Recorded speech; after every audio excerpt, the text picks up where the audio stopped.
नमस्कार। तो आज हम बात करते हैं कि स्टॉक मार्केट में कंपाउंडिंग इंटरेस्ट कैसे काम करती है। इससे पहले ये समझते हैं कि सिंपल इंटरेस्ट और कंपाउंड इंटरेस्ट में क्या फर्क होता है। सिंपल इंटरेस्ट में जो आपकी इन्वेस्टमेंट अमाउंट होती है, इस पर आपको हर साल इंटरेस्ट मिलता है। फॉर एग्जाम्पल, अगर आपने 1000 रुपीज इन्वेस्ट किया है और उस पर आपको 10% इंटरेस्ट मिल रहा है, तो ये 10% के हिसाब से 1000 के 10% 1100 रुपये हो जाएंगे। उसके ही एक साल बाद 1000 रुपीज पे 10% यानी 1200 रुपये हो जाएंगे। उसके एक साल बाद वो 1000 रुपीज 10% के हिसाब से 1300 रुपये हो जाएंगे।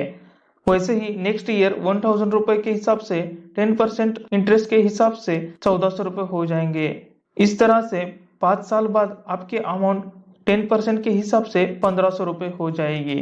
इस तरह से सिंपल इंटरेस्ट 1000 इन्वेस्टमेंट अमाउंट पे हर साल मिलता है। वही कंपाउंड इंटरेस्ट में थोड़ा अलग रहता है।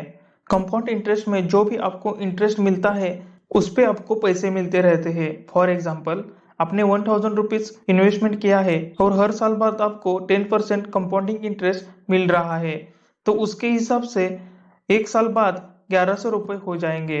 अगले साल आपको कंपाउंड इंटरेस्ट मिलेगा, वो 1000 पर नहीं बल्कि 1100 रुपये पर मिलेगा।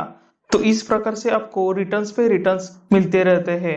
तो 2 साल बाद 1100 रुपये के हिसाब से वो अमाउंट 1210 रुपये हो जाएगी, क्योंकि दूसरे साल जो आपकी 10% कंपाउंडिंग इंटरेस्ट आपको मिला है, वो 1000 इनिशियल इन्वेस्टमेंट पर नहीं बल्कि 1100 रुपये पर मिला है। सिंपल आपको तीसरे साल जो 10% इंटरेस्ट मिलेगा, वो 1210 रुपये पर मिलेगा। उसके बाद आपको 10% अमाउंट कंपाउंड इंटरेस्ट के हिसाब से 1341 रुपये हो जाएगी।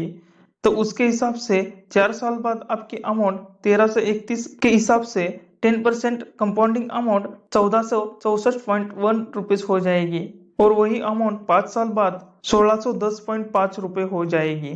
तो 10% के सिंपल इंटरेस्ट के हिसाब से आपको 1000 रुपीज 5 साल बाद 1500 रुपये हो गए। वही आपने किए 1000 रुपीज 10% के कंपाउंड इंटरेस्ट के हिसाब से 5 साल बाद वो अमाउंट 1610.50 हो गए। सो कंपाउंड इंटरेस्ट की वजह से सेम 10% रिटर्न पर आपको सिंपल इंटरेस्ट से ज्यादा कंपाउंड इंटरेस्ट पे 110.50 एक्स्ट्रा प्रॉफिट मिली। तो कंपाउंड इंटरेस्ट का मतलब है कि रिटर्न्स पे रिटर्न्स।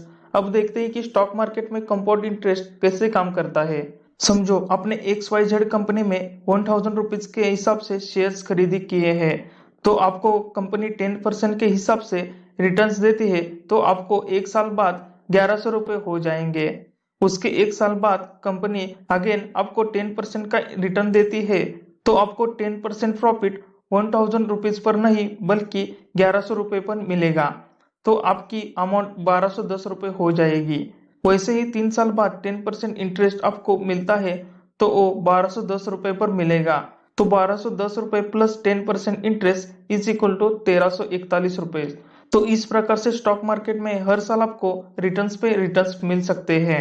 इसे ही कंपाउंडिंग इंटरेस्ट कहते हैं।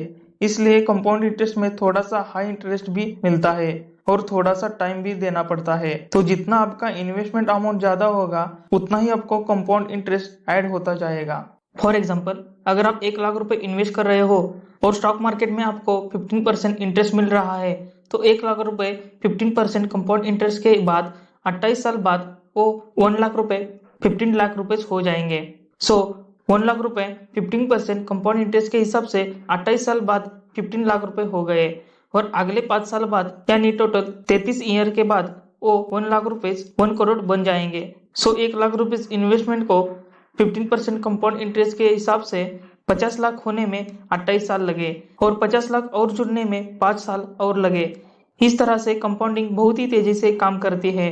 तो अमीर लोग अमीर क्यों होते जाते हैं? क्योंकि वो शेयर्स खरीद के होल्ड कर देते हैं और उसे कंपाउंडिंग के हिसाब से ग्रो कर देते हैं, क्योंकि हर इन्वेस्टमेंट में कंपाउंडिंग काम करता रहता है और हमारी लाइफ की हर चीज में भी।